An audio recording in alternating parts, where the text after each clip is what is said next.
ಕುಡಚಿ ಕ್ಷೇತ್ರ ಅಂತ ಹೇಳಿದ ತಕ್ಷಣ ಇವರ ಹೆಸರು ನಮಗೆ ನೆನಪಾಗುತ್ತೆ. ಪೊಲೀಸ್ ಅಧಿಕಾರಿ ಅಂತ ಹೇಳಿದಾಗ ಇವರ ನೆನಪು ಬಂದು ಹೋಗುತ್ತೆ. ಸಜ್ಜನ ರಾಜಕಾರಣಿ ಅಂತ ಬಂದಾಗ ಇವರ ಹೆಸರು ಹಾದು ಹೋಗುತ್ತೆ. ಶಾಸಕರು ಆದಾಗ ಅವ್ರಿಗೆ ಜನ ಬೆಂಬಲ ಇರುತ್ತೆ, ಎಲ್ಲ ಇರುತ್ತೆ. ಪ್ರತಿಯೊಂದು ಕ್ಷಣವನ್ನ ಆಸ್ವಾದಿಸಬೇಕು. ಆ ಭಾವನೆ ಇದ್ದಾಗ ಪ್ರತಿಯೊಂದು ಕ್ಷಣನೂ ಕೂಡ ಚೆನ್ನಾಗಿನೇ ಅನ್ಸುತ್ತೆ.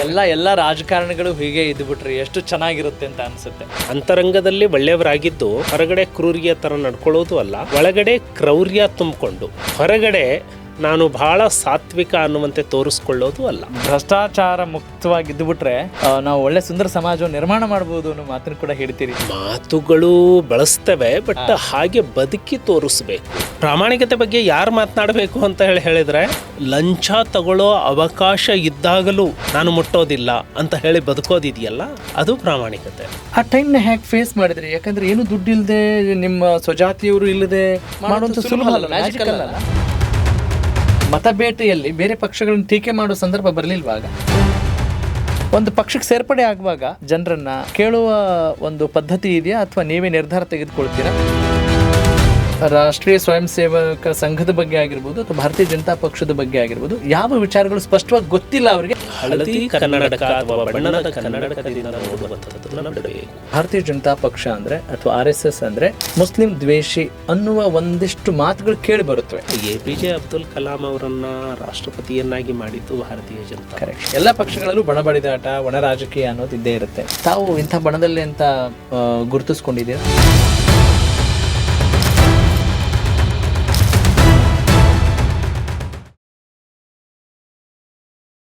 A good police protects people. A good politician serves the people. ಒಬ್ಬ ಒಳ್ಳೆಯ ಪೊಲೀಸ್ ಅಧಿಕಾರಿ ಜನರಿಗೆ ರಕ್ಷಣೆಯನ್ನು ಒದಗಿಸಿದರೆ, ಒಬ್ಬ ಒಳ್ಳೆಯ ರಾಜಕಾರಣಿ ಜನರಿಗೆ ಒಳ್ಳೆಯ ಸೇವೆಯನ್ನು ಒದಗಿಸಬಲ್ಲ ಅನ್ನುವ ತಾತ್ಪರ್ಯದೊಂದಿಗೆ ಲೆಟ್ಸ್ ಗೆಟ್ ಸ್ಟಾರ್ಟೆಡ್. ಇರಲಿ, ಸೇವೆ ಮತ್ತು ರಕ್ಷಣೆ ಎರಡೂ ಕರ್ತವ್ಯ ಅಂತ ಭಾವಿಸುವವರು ಕೂಡ ಇದ್ದಾರೆ ಅನ್ನೋದಕ್ಕೆ ಒಂದು ಜ್ವಲಂತ ಉದಾಹರಣೆ, ಒಂದು ಸುಂದರ ವ್ಯಕ್ತಿತ್ವದ ಜೊತೆ ನಾವು ಇವತ್ತು ಮಾತನಾಡ್ತಾ ಇದ್ದೀವಿ. ಸ್ನೇಹಿತರೆ ನಮಸ್ಕಾರ. ಚಿಂತನ ಪ್ರಭಾ ಅರ್ಪಿಸುವ ವಿಶೇಷ ಕಾರ್ಯಕ್ರಮಕ್ಕೆ ತಮ್ಮೆಲ್ಲರಿಗೂ ಪ್ರೀತಿಯ ಮತ್ತು ಆಧಾರದ ಸ್ವಾಗತ. ನಾನು ನಿಮ್ಮ ರಾಘವ ಸೂರ್ಯ. ಹೌದು, ಯಾರಿದ್ದಾರೆ ಅಂತ ನಿಮಗೆ ಗೊತ್ತಾಗಿದೆ. ಕುಡಚಿ ಕ್ಷೇತ್ರ ಅಂತ ಹೇಳಿದ ತಕ್ಷಣ ಇವರ ಹೆಸರು ನಮಗೆ ನೆನಪಾಗುತ್ತೆ.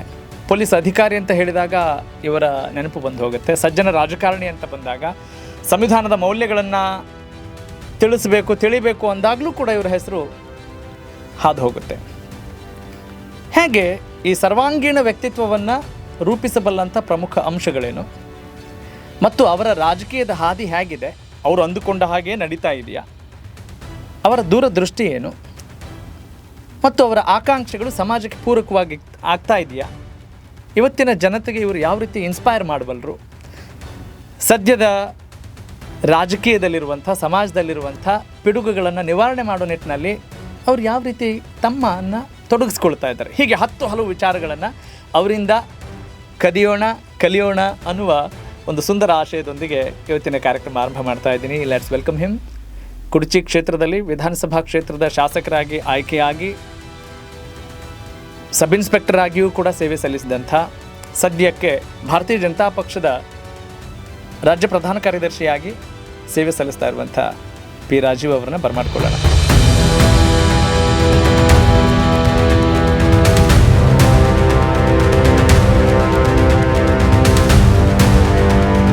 ರಾಜೀವ್ ಅವರೇ ನಮಸ್ಕಾರ, ಕಾರ್ಯಕ್ರಮಕ್ಕೆ ಸ್ವಾಗತ. ನಮಸ್ಕಾರ. ಹೇಗಿದ್ದೀರಿ ಸರ್? ಚೆನ್ನಾಗಿದ್ದೀನಿ ಸರ್. ಚೆನ್ನಾಗಿದ್ದೀನಿ.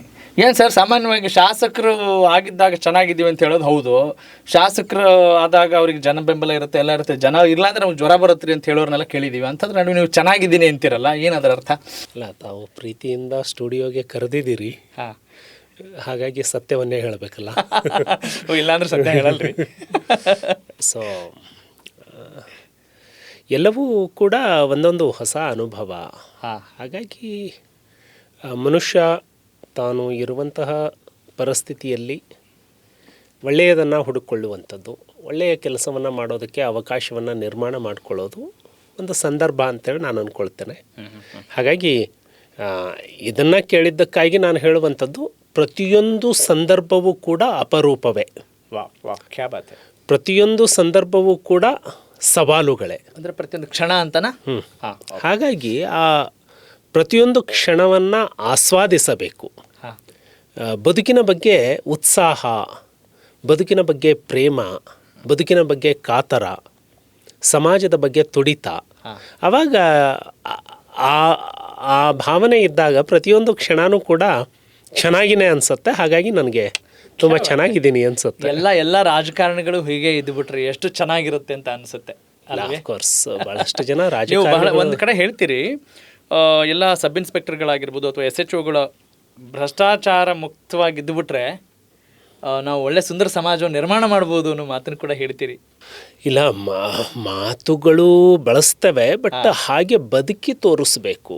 ಹಾಗಾಗಿ ನನಗೆ ತುಂಬ ದಿನದ ಹಿಂದೆ ಕೇಳಿದ ಬಂದ ಮಾತು ನೆನಪಿದೆ. Be good and appear to be good. Be good and appear to be good. ನೀನು ಒಳ್ಳೆಯವನಾಗಿರು, ಹಾಗೂ ಒಳ್ಳೆಯವನು ನಾನಾಗಿದ್ದೇನೆ ಅಂತ ಹೇಳಿ ಸಮಾಜಕ್ಕೆ ತೋರಿಸ್ಕೊ. ಹಾಗಾಗಿ ಎರಡನ್ನೂ ಕೂಡ ಪಾಲಿಸ್ಬೇಕು. ನಾವು ಅಂತರಂಗದಲ್ಲಿ ಒಳ್ಳೆಯವರಾಗಿದ್ದು ಹೊರಗಡೆ ಕ್ರೂರಿಯ ಥರ ನಡ್ಕೊಳ್ಳೋದು ಅಲ್ಲ, ಒಳಗಡೆ ಕ್ರೌರ್ಯ ತುಂಬಿಕೊಂಡು ಹೊರಗಡೆ ನಾನು ಭಾಳ ಸಾತ್ವಿಕ ಅನ್ನುವಂತೆ ತೋರಿಸ್ಕೊಳ್ಳೋದು ಅಲ್ಲ. ಹಾಗಾಗಿ ಒಳಗೆ ನಾವು ಹೇಗಿದ್ದೀವಿ ಹೊರಗೆ ಕೂಡ ಹಾಗೆ ಇರಬೇಕು ಅಂಥೇಳಿ ನಾನು ಭಾವಿಸ್ತೀನಿ. ಓಕೆ, ಅಂತರಂಗ ಬಹಿರಂಗ ಎರಡೂ ಒಂದೇ ಇರಲಿ ಅಂತ ಸಾಮಾನ್ಯವಾಗಿ ಇದ್ದೇ ಇರುತ್ತಲ್ಲ. ಈಗ ನಾನು ಕೇಳೋದು ಸರ್, ಓಕೆ, ಒಂದಿಷ್ಟು ಬೇರೆ ಬೇರೆ ವಿಚಾರಗಳು ಮಾತಾಡಲಿಕ್ಕಿಂತ ಮುಂಚಿತವಾಗಿ you are very interesting personality. ಹಾಗಾಗಿ ಬಹಳ ಪ್ರಶ್ನೆಗಳನ್ನ ಕೇಳಬೇಕು ಅನ್ನೋ ಒಂದು ತುಡಿತ ನನಗೂ ಕೂಡ ಬರ್ತಾ ಇದೆ. ಈಗ ನೀವು ಹೇಳಿದಿರಿ be good and appear to be good ಅಂತ. ನಾವು ಗುಡ್ ಇದ್ದರೆ ಅಪಿಯರ್ ಟು ಬಿ ಗುಡ್ ಬೇಕಾ? ಗುಡ್ ಇದ್ದರೆ ಆಯ್ತಲ್ಲ, ಸಾಕಲ್ಲ?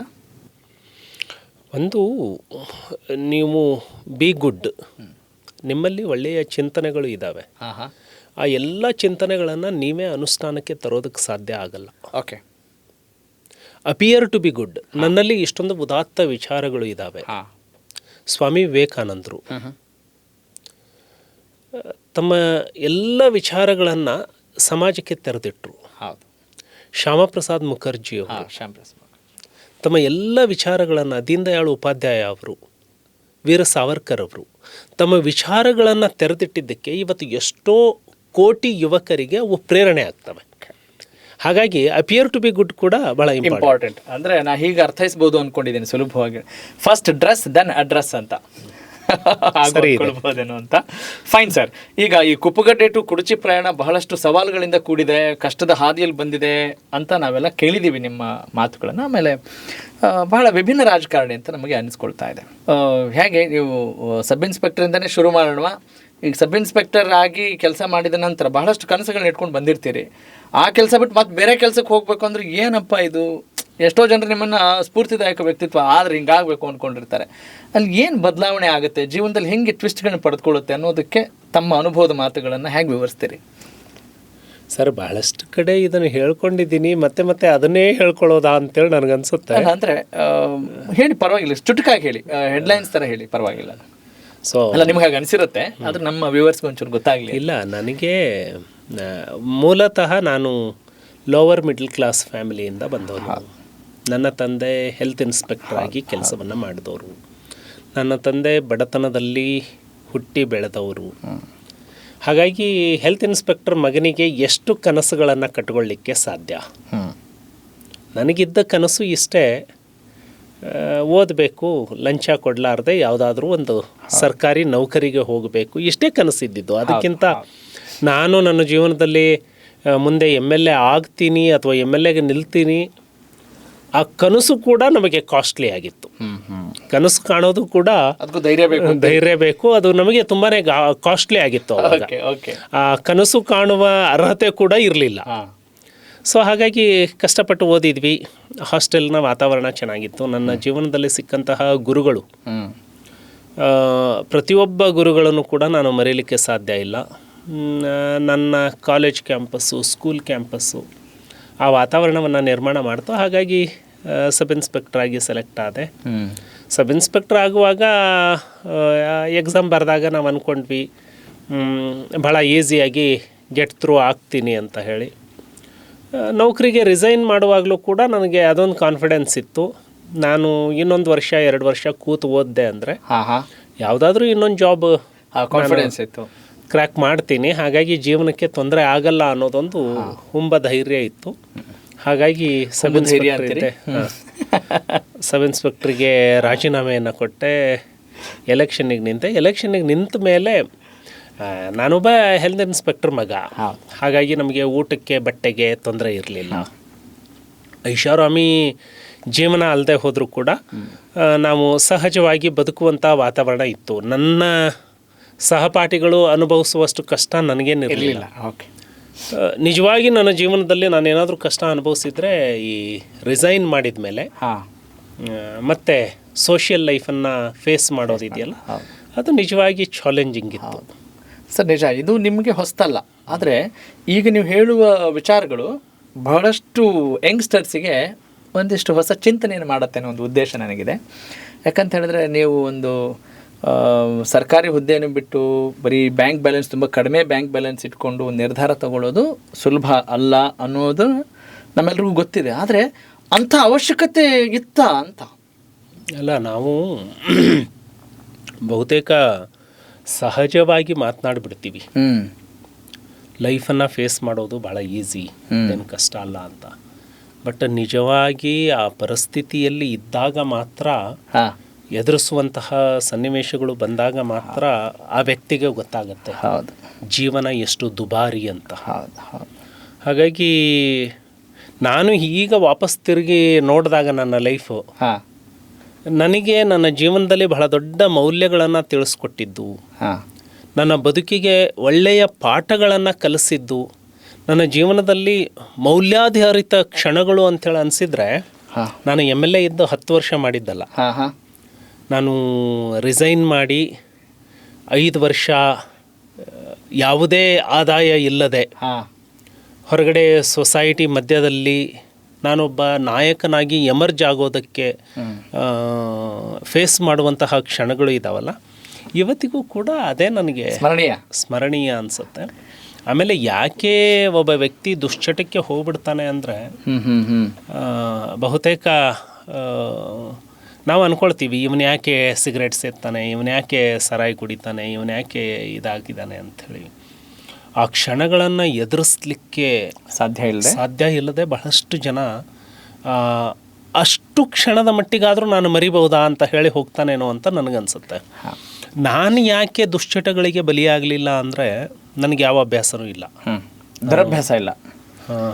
ದುರಭ್ಯಾಸಗಳು, ನಾನು ಗುಟ್ಕಾ ತಿನ್ನಲ್ಲ, ನಾನು ಸಿಗರೇಟ್ ಸೇದೋದಿಲ್ಲ, ನಾನು ಡ್ರಿಂಕ್ಸ್ ಮಾಡೋದಿಲ್ಲ, ಆಲ್ಕೋಹಾಲ್ ತಗೊಳ್ಳಲ್ಲ, ಟೋಟಲ್ ಆಲ್ಕೋಹಾಲ್. ಮತ್ತು ಬಿಯರ್ ಅಂದರೆ ಅದು ಸಾಫ್ಟ್ ಡ್ರಿಂಕ್ಸ್ ಅಂತೇಳಿ ಭಾಳ ಜನ ತಿಳ್ಕೊಂಡ್ಬಿಡ್ತಾರೆ. ನನಗೆ ಅವು ಟೇಸ್ಟ್ ಹೇಗಿದೆ ಅಂತಲೂ ಗೊತ್ತಿಲ್ಲ ನನಗೆ. ಏನು ಸರ್ ನೀವು? ಯಾಕೆ ಅಂದರೆ ನಾನು ಸಣ್ಣವನಿದ್ದಾಗ ಅದನ್ನು ಭಾಳ ಹತ್ತಿರದಿಂದ ನೋಡಿದೆ ನಮ್ಮ ಮನೆ ವಾತಾವರಣದಲ್ಲಿ. ಹಾಗಾಗಿ ಆ ಟೈಮಲ್ಲೇ ನಾನು ಅಂದ್ಕೊಂಡಿದ್ದೆ. ಈಗಲೂ ನಾನು ನನ್ನ ಮಗನಿಗೆ ಹೇಳುವಂಥದ್ದು ಇದೆ, ನೀನು ಯಾವ ದುಶ್ಚಟಗಳನ್ನು ಕಲಿಬೇಡ, ಅದೇ ಜೀವನದ ಸಕ್ಸಸ್. ನೀನು ಅರ್ನ್ ಮಾಡ್ತೀಯಾ, ನೀನು ದೊಡ್ಡ ಆಂಟ್ರಪ್ರಿನರ್ ಆಗ್ತೀಯಾ, ನೀನು ದೊಡ್ಡ ಸಿವಿಲ್ ಸರ್ವಿಸ್ ಪೋಸ್ಟಿಗೆ ಹೋಗ್ತೀಯಾ, ಅದು ಅಚೀವ್ಮೆಂಟ್ ಅಲ್ಲ. ನಿನ್ನನ್ನು ನೀನು ಕಂಟ್ರೋಲ್ ಮಾಡ್ಕೊಂಡಿರೋದಿದೆಯಲ್ಲ, ಅದು ದೊಡ್ಡ ಅಚೀವ್ಮೆಂಟ್. ಹಾಗಾಗಿ ನನ್ನ ಮಕ್ಕಳಿಗೆ ಅದೇ ಮಾತನ್ನು ಹೇಳ್ತಿರ್ತೀನಿ, ಮೊದಲು ಇದರಲ್ಲಿ ನೀನು ಗೆಲ್ಲು ಅಂತ. ಹಾಗಾಗಿ ಆ ಎಲ್ಲ ಸಂದಿಗ್ಧಗಳನ್ನು ಎದುರಿಸಿ ಬರುವಾಗ ನಾನೇನು ಆ ಸಂಕಷ್ಟಗಳನ್ನು ದಾಟಿ ಬಂದಿದ್ದೀನಲ್ಲ, ಅವಾಗಲೂ ಕೂಡ ನಾನು ಇನ್ನೊಬ್ಬರಿಗೆ ಮೋಸ ಮಾಡಬೇಕು ಅನ್ನಿಸ್ಲಿಲ್ಲ, ಇನ್ನೊಬ್ಬರಿಗೆ ಸುಳ್ಳು ಹೇಳಿ ದಾರಿ ತಪ್ಪಿಸ್ಬೇಕು ಅನ್ನಿಸ್ಲಿಲ್ಲ. ಆಮೇಲೆ ಕಷ್ಟ ಅನುಭವಿಸಿದ್ದೀನಿ. ಹಾಗಾಗಿ ಅವಕಾಶ ಸಿಕ್ಕಾಗ, ಯಾಕಂದರೆ ಪ್ರಾಮಾಣಿಕತೆ ಬಗ್ಗೆ ಮಾತನಾಡ್ತೀವಿ ನಾವು. ಹೌದು, ಭಾಳಷ್ಟು ಜನ ಪ್ರಾಮಾಣಿಕರಿಗೆ ಲಂಚ ತಗೊಳ್ಳೋ ಅವಕಾಶ ಸಿಕ್ಕಾಗ ಪ್ರಾಮಾಣಿಕರಾಗಿ ಉಳಿತಾರ ಅಲ್ವಾ? ಇವತ್ತು ಪ್ರಾಮಾಣಿಕತೆ ಬಗ್ಗೆ ಮಾತನಾಡುವಂಥವರು ಆ ಅವಕಾಶದಿಂದ ಹೊರಗಡೆ ಇರೋರು. ಪ್ರಾಮಾಣಿಕತೆ ಬಗ್ಗೆ ಯಾರು ಮಾತನಾಡಬೇಕು ಅಂತ ಹೇಳಿದರೆ, ಲಂಚ ತಗೊಳ್ಳೋ ಅವಕಾಶ ಇದ್ದಾಗಲೂ ನಾನು ಲಂಚ ತಗೊಳ್ಳೋದಲ್ಲ, ನಾನು ಮುಟ್ಟೋದಿಲ್ಲ ಅಂತ ಹೇಳಿ ಬದುಕೋದಿದೆಯಲ್ಲ, ಅದು ಪ್ರಾಮಾಣಿಕತೆ. ಸೊ ಹಾಗಾಗಿ ಆ ಸಂಘರ್ಷಗಳನ್ನು ದಾಟಿ ಬಂದಿದ್ದೀನಿ.